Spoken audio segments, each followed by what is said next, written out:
You can find him at...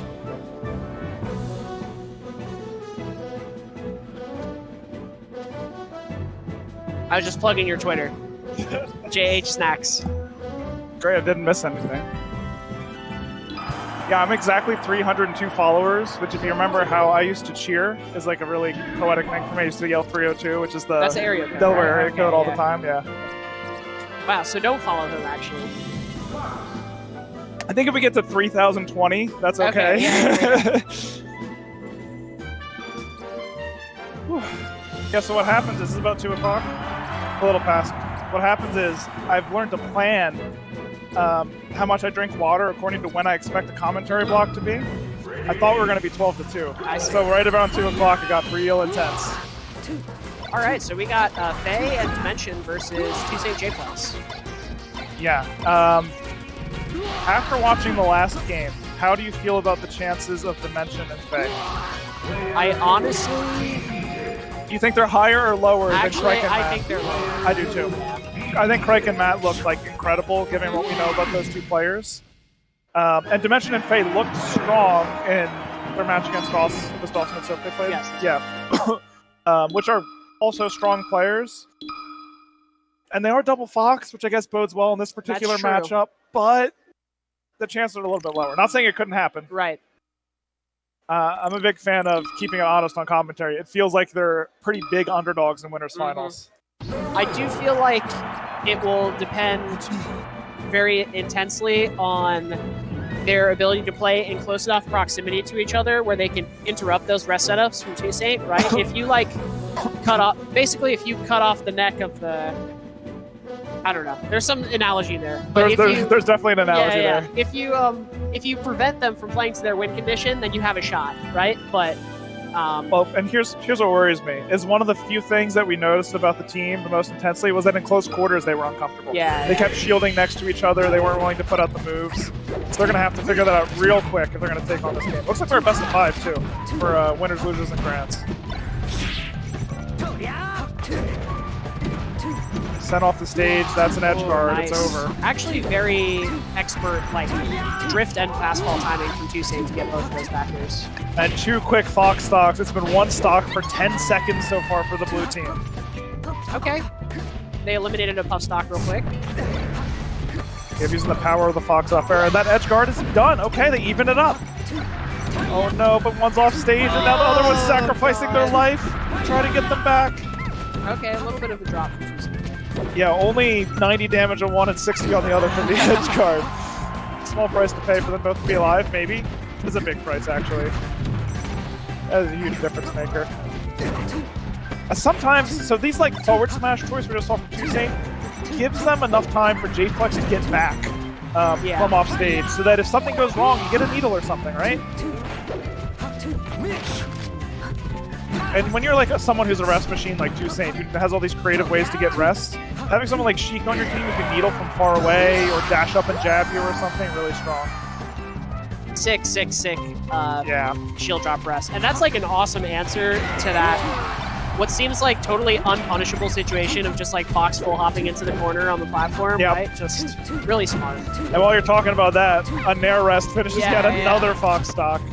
So it's 2 stocks to 4 now. Yeah, I think one of the critical things is if you're going to keep up with what seems to be a really good team's conversion game from the blue team, you're going to have to kill Puff nice and early. Yeah.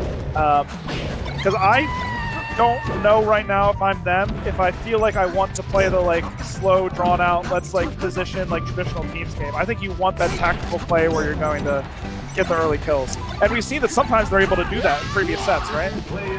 For what it's worth, like, J-Flex and 2 Saint are willing to play that game. Like, they're actually cornering themselves quite a bit. Yeah. It's just up to the red team to really capitalize and get that chip damage in on 2 Saint, and then as soon as you get into that, okay, we can convert into a kill, let's go apply that pressure. Because it's going to take a while. I mean, Sheik is fast and, like, she has needles, but it's going to take a while for her to, like, interrupt in a meaningful way, like come all the way across the stage, you know? In which case you can put a Fox back air where you need to. Yeah, true.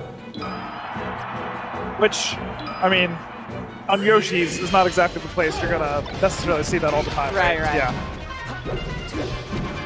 On FD, on the other hand, yeah, FD I think is the obvious choice, right? Sheik struggles on this stage because every time you jump, it's a huge commitment.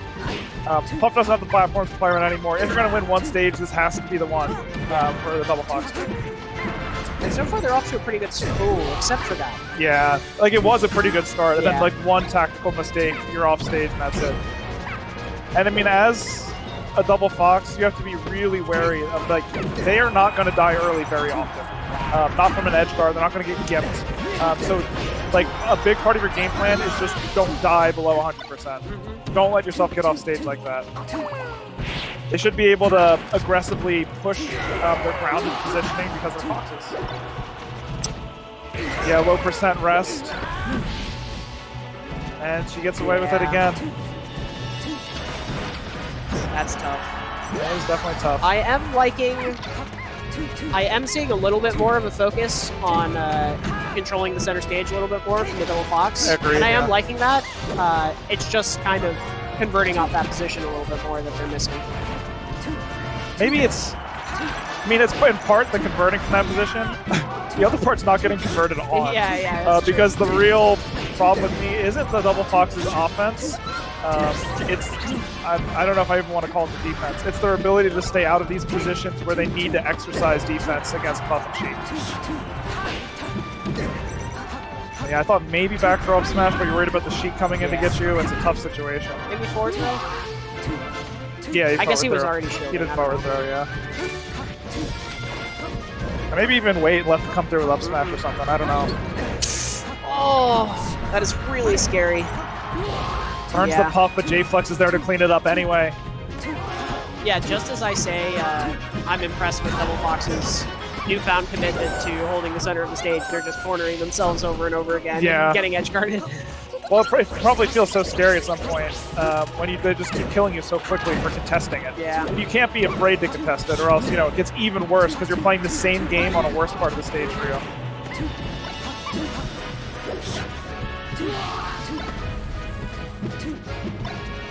Yeah, and these Fox stocks are just dropping like flies. They really are, yeah. I mean, there's not much to be said. Yeah.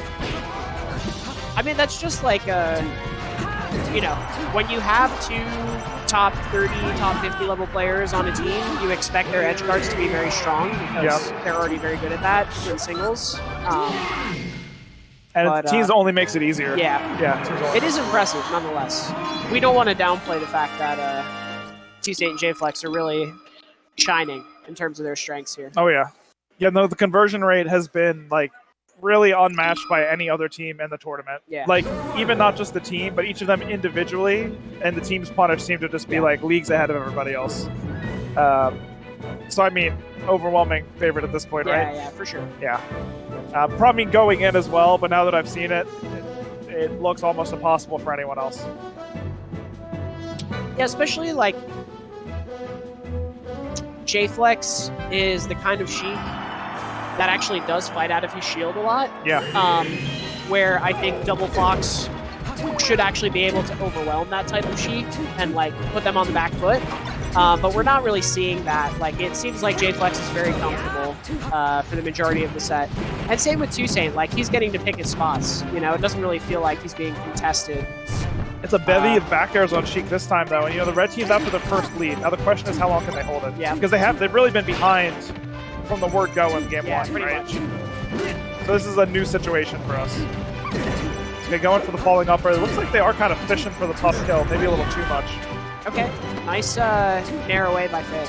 Yeah. Okay, yeah, they're pushing the center stage again a little bit at a time, which you like to see.